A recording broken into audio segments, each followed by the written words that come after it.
कथा की शुरुआत होती है प्राचीन समय में, जब धरती पर राजा पृथु का राज था। राजा पृथु को सभी लोग अपने न्याय और वीरता के लिए जानते थे। राजा पृथु को सभी लोग अपने न्याय और वीरता के लिए जानते थे। कहा जाता है कि उन्होंने धरती को एक व्यक्ति की तरह देखा और उसे अपने अधिकार में लेने का निश्चय किया। यह अद्भुत घटना तब घटित हुई जब धरती देवी, जिसे हम पृथ्वी के नाम से भी जानते हैं, ने मानव जाति के लिए अनाज और खाद्य पदार्थों की आपूर्ति करने का निर्णय लिया। राजा पृथु ने धरती के देवता से इसकी अनुमति मांगी और जब उन्हें यह मिली तो उन्होंने धरती पर खेती करने के लिए अपने नागरिकों को प्रोत्साहित किया।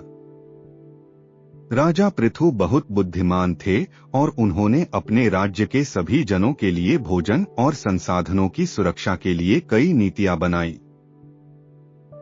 एक दिन राजा पृथु ने धरती देवी से प्रार्थना की और उनसे आग्रह किया कि वे और अधिक उपज प्रदान करें। पृथु की प्रार्थना सुनकर धरती देवी ने उन्हें दर्शन दिए। उन्होंने राजा को बताया कि वे मानवता की सेवा करने के लिए तैयार हैं, लेकिन इसके लिए राजा को मेहनत और कड़ी परिश्रम करना होगा। इस पर राजा पृथु ने संकल्प लिया कि वे धरती के संसाधनों का सही उपयोग करेंगे और अपने राज्य के हर व्यक्ति तक खाद्य सामग्री पहुंचाएंगे। राजा पृथु ने चारों ओर अपने किसानों को जागरूक किया और उन्हें खेती के विभिन्न तरीकों के बारे में बताया।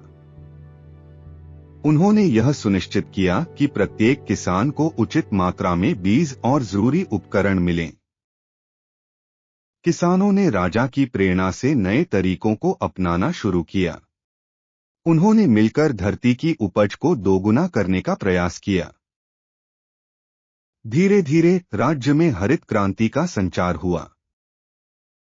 राजा पृथु ने यह भी सुनिश्चित किया कि कोई भी व्यक्ति भूखा न रहे। उन्होंने अपने दरबार में एक खाद्य बैंक की स्थापना की, जहां से कोई भी जरूरतमंद व्यक्ति भोजन ले सकता था। लेकिन राजा पृथु के इस महान कार्य में एक बाधा उपस्थित हुई। धरती देवी ने देखा कि मानवता की लालच बढ़ रही है। उन्होंने राजा के समक्ष अपने भय व्यक्त किए और कहा कि अगर लोग अपने स्वार्थ में आने लगे तो धरती का सामर्थ्य घट जाएगा। राजा पृथु ने इस बात को गंभीरता से लिया और उन्होंने यह निश्चित किया कि वे अपने प्रजाजन को अच्छे आचार और नैतिकता का पाठ पढ़ाएंगे। राजा ने अपने दरबार में एक सभा बुलाई और सभी नागरिकों को एकत्रित किया। उन्होंने कहा, प्रिय प्रजाजनों, हम सभी यहाँ एकत्रित हुए हैं ताकि हम समझ सकें कि हमारी धरती का महत्व क्या है। हमें इसके प्रति जिम्मेदार होना होगा।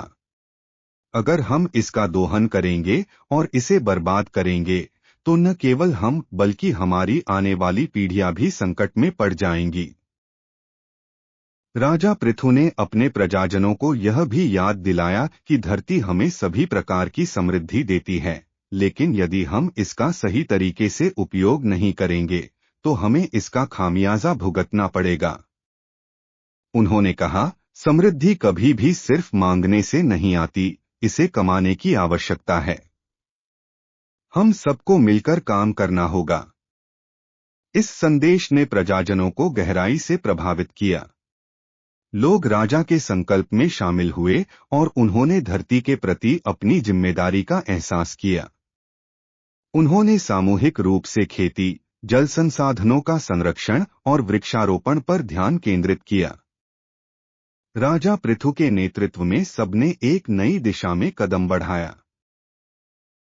किसी भी राज्य की स्थिरता के लिए यह आवश्यक होता है कि जनहित पहले रखा जाए। राजा पृथु ने अपने नागरिकों के साथ मिलकर नीति बनाई कि वे केवल अपनी आवश्यकता के लिए ही खेती करेंगे और प्राकृतिक संतुलन को बनाए रखेंगे। उन्हें अपनी धरती की रक्षा करने का संकल्प लेना पड़ा। यह प्रक्रिया धीरे धीरे उनकी संस्कृति का एक महत्वपूर्ण हिस्सा बन गई। राजा पृथु की मदद से पृथ्वी ने अपनी पूरी क्षमता का प्रदर्शन किया। धरती ने अनंत धन, दूध, फल फूल और अन्य संसाधनों का भंडार दी। राजा ने यह सुनिश्चित किया कि सभी लोगों तक इन संसाधनों की पहुंच हो।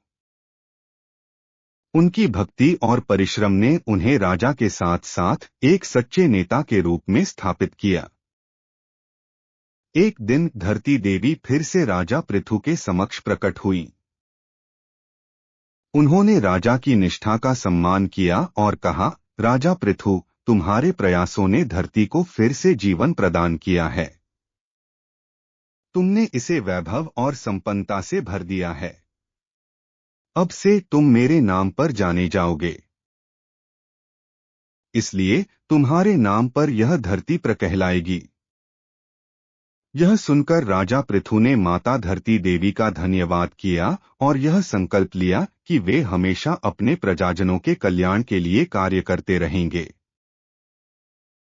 इस प्रकार राजा पृथु के कार्यों और उनकी निष्ठा के कारण धरती को पृथ्वी के नाम से जाना जाने लगा।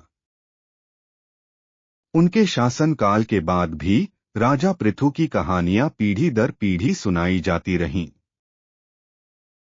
आज भी जब हम धरती का नाम लेते हैं तो इसमें राजा पृथु की महानता और उनकी दीक्षा का महत्व छिपा होता है।